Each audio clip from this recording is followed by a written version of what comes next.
dziesmu ceļā un aizrautības sparu Keita un Nikija dodas iepazīt Ventspili. Kurzeme vilina un meiteņu izziņas ceļš sākas Ventspils zinātnes centrā Visium.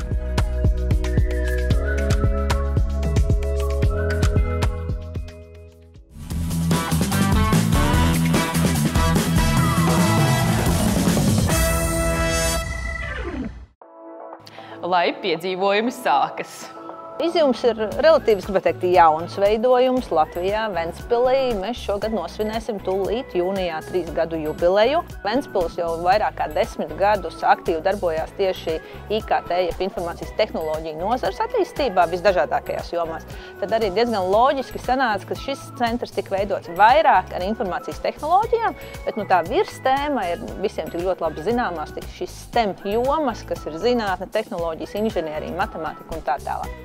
Ventspils zinātnes centrs Visium uzskata, ka zināšanas vislabāk iegūt piedzīvojot un darot, tāpēc laiks STEM jomu izzināt aizraujošā veidā.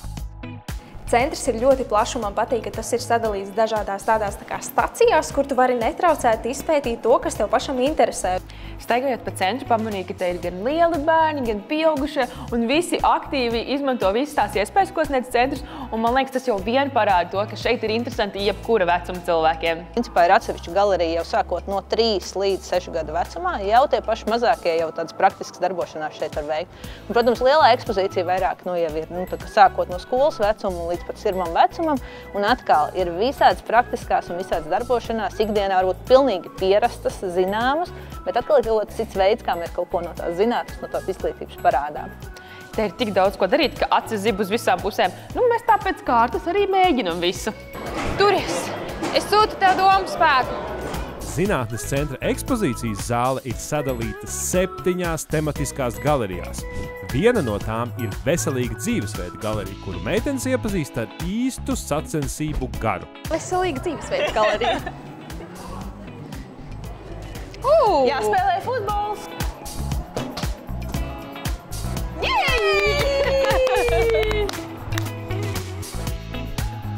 Kas nošauj? Kas tas ir? Panna? Es nezinu. Kurš es esi? Kura krāsiņa es esi? Baltā.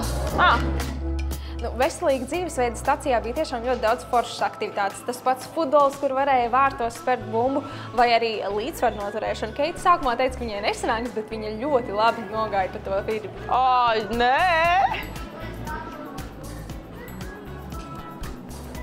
Redzi? Tu paskaties uz sevi! Tev ļoti labi izdevās! Futbols, airēšana, šaušana, lēkšana, pa virvi staigāšana, stumšana. Te ir ļoti daudz ko darīt. Tu riktīgi jāstum? Ok, 200! Turi! Nē, Arī 4 kilograms. Bet tas ir ļoti daudz. Es nezināju, ka es spēju pastumt kaut ko tik smagu. 98 kilogramu laikam bija. Mēs jau pulkstenī sen vairs neskatāmies, te ir tik interesanti, ka mēs varētu pavadīt šeit visu dienu. Wow, 6! Turamies pie galda.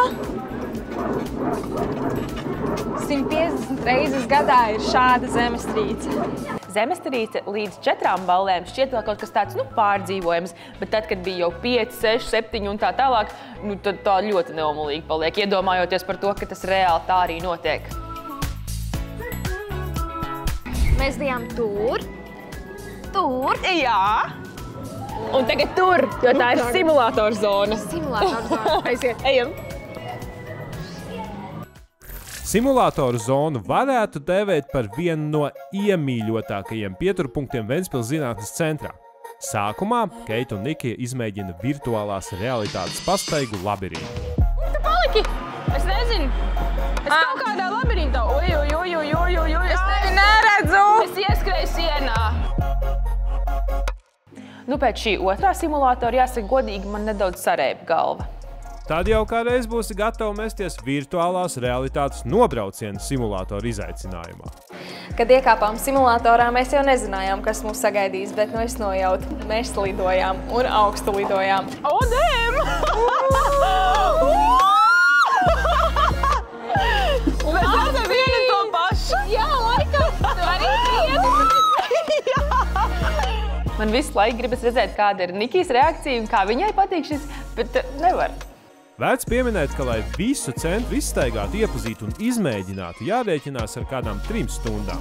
Bet, lai Vizium centra apmeklējums būtu pilnīgs, jāizdara vēl kas. 2 reizes dienā Viziumā notiek arī šovi 20 minūtes apkārt pasaulē. Laboratorijā mūs tiešām sagaidīja dažni dažādākie brīnumi, kas ļāva atsvaidzināt skolā gūtās zināšanas. Nu, gatavs?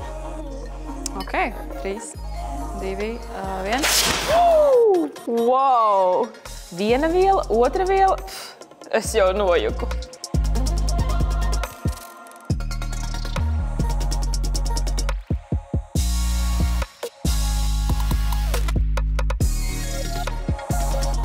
Mēs esam tiešām ļoti ilgu laiku pavadījuši Viziumā, un Veideriņš sāk prasīt savu. Tad vien atliek kalt jaunos plānus gardam dienas turpinājumam. Kas to lai zina, varbūt pat nekur tālu nav jādodas?